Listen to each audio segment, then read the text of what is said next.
Hey, Mom and Dad, Merry Christmas, almost Christmas, just in case I don't write a blog again before Christmas.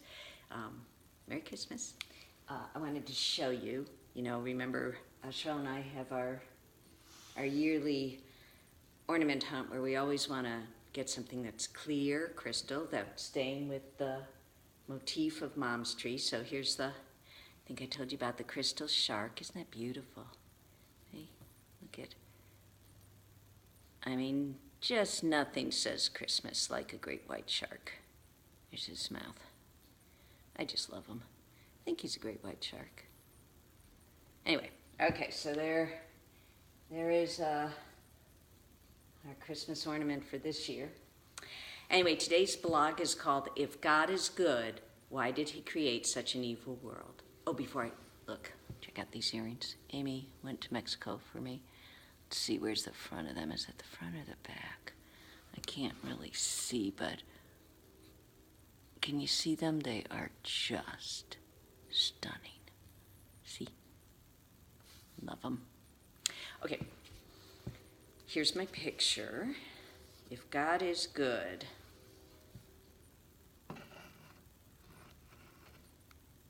I painted that on this iPad, in fact. If God is good, why did he create such an evil world? Ephesians 2:8, for by grace you have been saved through faith, and this is not your own doing, it is the gift of God. Sitting in front of my Christmas tree in the wee hours of the morning, I am reflecting upon a conversation I had yesterday on the sidewalk of the abortion center with someone who hates me and most of what I stand for.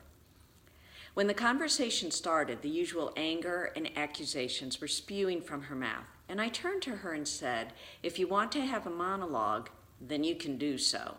If you want to have a real conversation, ask me questions and then hear my response, I am happy to do so, but not with screaming, swearing, and interruptions.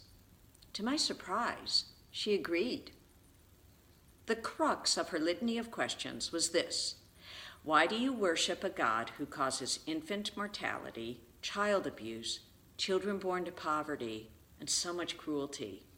God is cruel. How can you follow a cruel God? The first thing I told her was, those are good questions. I remembered very clearly before I knew God, before I came to Jesus and asked him to forgive me of my sins and submitted my life to his lordship, I asked the exact same things. If you look at the depravity and horror of the world, of which there is plenty, and you believe God is in absolute control, it is a logical question. Why, God? Why? God clearly could stop every single one of those terrible things. Why doesn't he?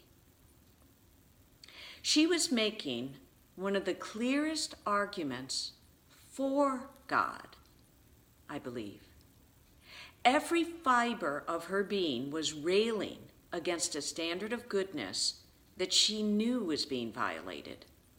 This begs the question, if there's a violation of a standard, who set the standard? I asked her that, and she said she did.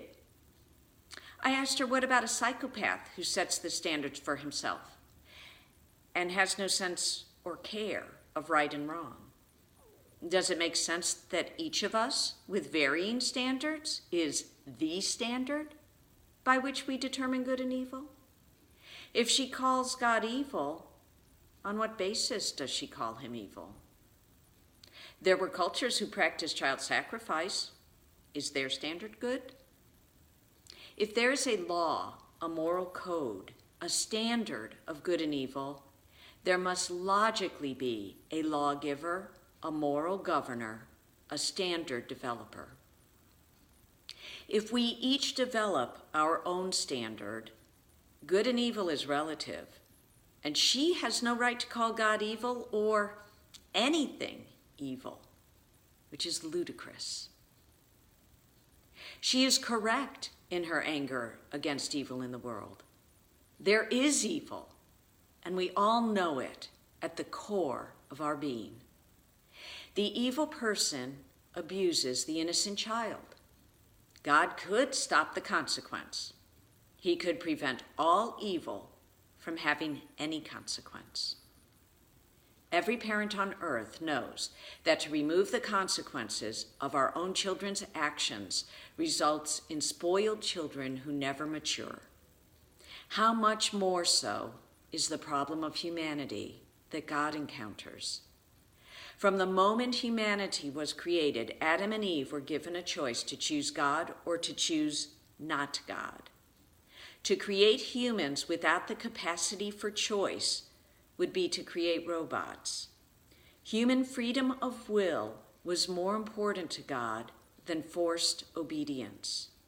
He knew what would result. He knew the self-serving desire of all mankind would result in every one of us rebelling against God's standards.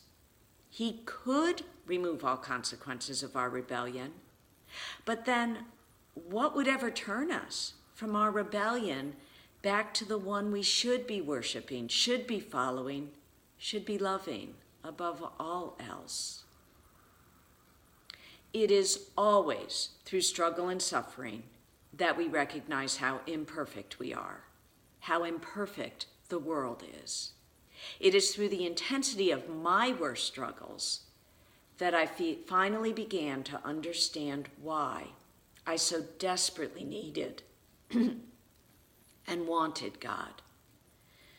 I cannot reach the standard of goodness I know in my heart exists, and I cannot find it in the world around me.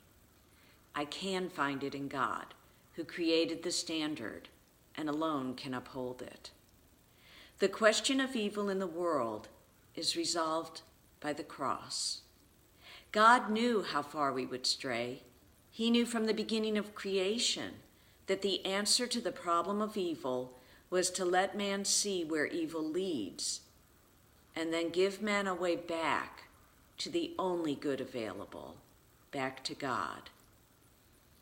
A good God must punish evil. In the same way, the woman on the sidewalk knew the world's evil should be punished, should be ended. God has no choice but to condemn each one of us if it is based on a standard of absolute good. All of us fall short. So God sent his innocent son to earth to bear the full penalty of the punishment the world deserved. And once again, as at the beginning, he offers a choice. Do you choose to accept what God has offered as a path to return to him, to return to the source of all goodness? Or do you choose to continue to rebel against him? He will not force you. But like my friend on the sidewalk, we see that the choice to rebel against goodness, against God, has not led her any closer to the world she longs for. So I sit in front of my Christmas tree, praying for that woman I spoke with, and for all of us whose struggles and choices lead us away from God rather than to him. John 15, 1-27. Sorry, it's not all the way to 27. I am the true vine, and my Father is the vine dresser. Every branch in me that does not bear fruit, he takes away. And every branch that does bear fruit, he prunes, that it may bear more fruit. Already you are clean because of the word that I've spoken to you. Abide in me, and I in you.